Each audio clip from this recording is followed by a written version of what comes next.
Okay, welcome back.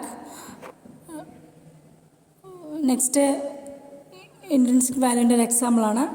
Question നോക്കുക.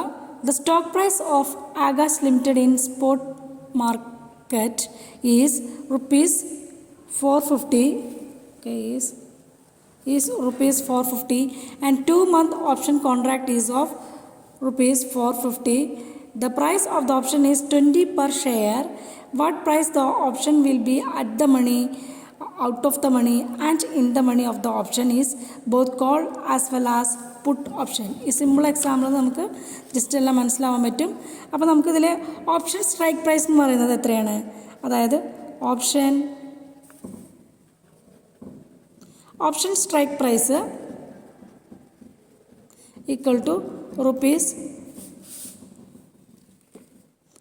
450 per share ആണ് അല്ലേ? നമുക്ക് തന്നിട്ടുണ്ട് ക്വസ്റ്റ്യനിൽ. ഓക്കെ, ഇനി പ്രീമിയം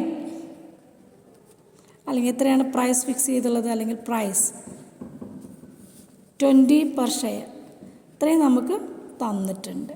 ഇനി ഓരോ കേസിലും എങ്ങനെയാണെന്നാണ് പറയുന്നത്. കോൾ ഓപ്ഷൻ നോക്കാം. കോൾ ഓപ്ഷനിൽ എന്താ സംഭവിക്കുന്നത്? കോൾ ഓപ്ഷനിൽ first at the money. Okay, at the മണിയിൽ നമ്മൾ പറഞ്ഞിരുന്നു 450 എത്രയാണോ ഒരു ഷെയറിൻ്റെ വാല്യൂ എങ്ങനെയാണ് കാണുന്നത്? ഇൻട്രിൻസിക് വാല്യൂയിലുണ്ട്. അതായത് 450 plus 20 that is 470 per share വരും അറ്റ് ദ മണിയിൽ. ഇനി രണ്ടാമത്തെ കേസിൽ in the money.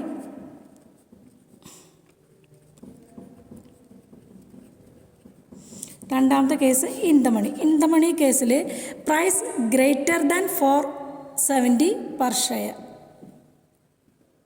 Okay, price greater than rupees 470 per share, അതായത് 70യേക്കാളും കൂടുതലാണെങ്കിൽ അത് വരും. പിന്നെ മൂന്നാമത്തെ കേസിൽ out of money. Out of money അത് എന്ന് പറയുന്നത് എന്തായിരിക്കും? Price less than rupees 450 per share. Okay, അപ്പോൾ ഇങ്ങനെയാണ് അതിൽ വരുന്നത് കോൾ ഓപ്ഷനിൽ. ഇനി ഇതിന് ജസ്റ്റ് ഓപ്പോസിറ്റാണ് എന്തിൽ വരുന്നുണ്ടാവുക? പുട്ട് ഓപ്ഷനിൽ വരുന്നത്. പുട്ട് ഓപ്ഷനിൽ എന്താ നോക്കാം.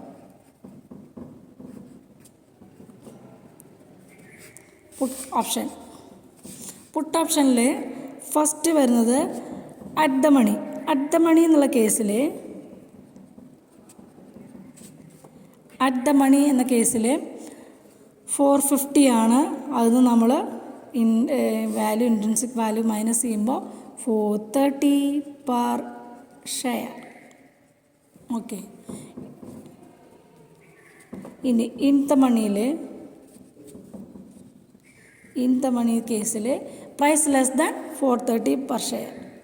Price less than 430 per share. Okay, ഇനി ഔട്ട് ഓഫ് ദ മണിയിൽ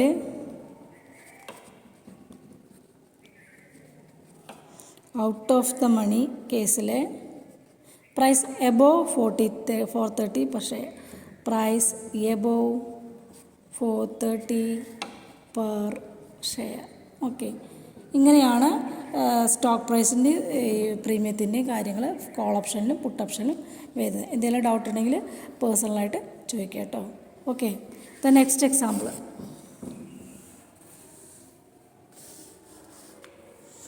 The share of X Limited stands at rupees 120. Put option with strike of rupees 130 are priced at rupees 50.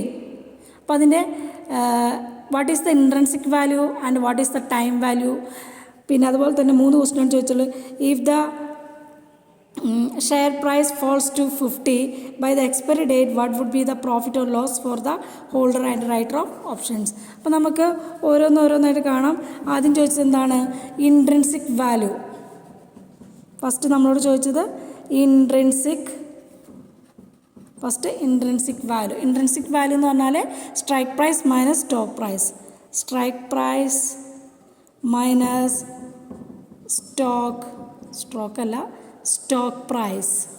Okay, so it is equal to 130 minus 120, that is equal to rupees 10. Okay, ഇനി എന്താണ് time value? രണ്ടാമത്തെ കേസിൽ what is time value? Time value എന്ന് പറഞ്ഞാൽ എന്താ? Premium minus intrinsic value. Premium minus intrinsic value, premium minus intrinsic value, that is equal to 15 minus 10, that is equal to 5. Okay, അത് രണ്ട് കിട്ടി. ഇനി മൂന്നാമത്തത് എന്താ പറയുന്നത്?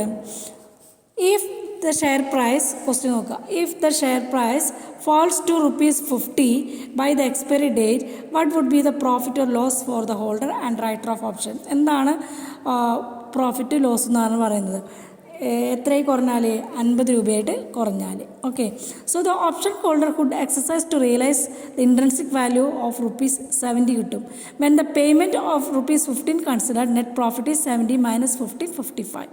The option writer would pay 120 for share worth rupees 50. This loss of rupees 70 is partially offset by the premium receipt of rupees 50. Net loss will be 70 minus 15, 55. So profit of the buyer is equal to the loss of the right. എന്താണ് പറയുന്നത് നോക്കാം. എന്താണ് അതിൽ പറഞ്ഞത്? എന്താ പറയുന്നത്? The option holder could access to realise the intrinsic value. ഇവിടെ നമുക്ക് ഓപ്ഷൻ ബയർ ഒരു ഇൻട്രിൻസിക് വാല്യൂ ക്രിയേറ്റ് ചെയ്തു അല്ലേ? അതെന്താണ് ഇൻട്രിൻസിക് വാല്യൂ എന്ന് പറഞ്ഞാൽ എന്തായിരുന്നു? Strike price minus stock price അല്ല. അപ്പോൾ 120 അല്ലേ? 120 മൈനസ് 50, ദാറ്റ് ഈസ് 70 കിട്ടുന്നുണ്ട് അല്ലേ? Okay, when the payment of rupees 15 consider, 15 ആണ് അതിൻ്റെ പേയ്മെൻറ്റ് വരുന്നത്, അത് നമ്മൾ കൺസിഡർ ചെയ്യുന്നുണ്ട്. Net profit is 70 minus 15, that is 55. അപ്പോൾ നെറ്റ് പ്രോഫിറ്റ് എന്ന് പറയുന്നത് 70 നിന്ന് 15 പോയാൽ 55 നെറ്റ് പ്രോഫിറ്റായിട്ട് വരുന്നത്. The option writer would pay 120 for share worth rupees 50. അപ്പോൾ 50 എന്നുള്ള ഒരു ഷെയറിന് 120 അയാൾ കൊടുക്കേണ്ടി വരും. So this loss of 70 is partially offset. അതുകൊണ്ട് ഒരു 70 രൂപ എന്ത് വരും? ലോസ് അവിടെ സംഭവിക്കുന്നുണ്ട് അല്ലേ? Partially offset by the premium receipt of rupees 50. ഈ 70 രൂപ ലോസ് നമ്മൾ എന്ത് ചെയ്യുന്നുണ്ട്? ഓഫ്സെറ്റ് ചെയ്യുന്നുണ്ട്. കാരണം എന്താ? പ്രീമിയം അടച്ച 15 രൂപ. അത് അങ്ങനെയാണ് 70 മൈനസ് 15, 55 എന്ന് പറയുന്നത്. So profit of the buyer is equal to the loss of the writer. So the profit of the buyer is equal to the loss of the writer. Okay, ഇത്രയാണ് അതിൽ വരുന്നത്. ശ്രദ്ധിക്കുക, കുറേ പ്രാവശ്യം കേട്ടോളൂ.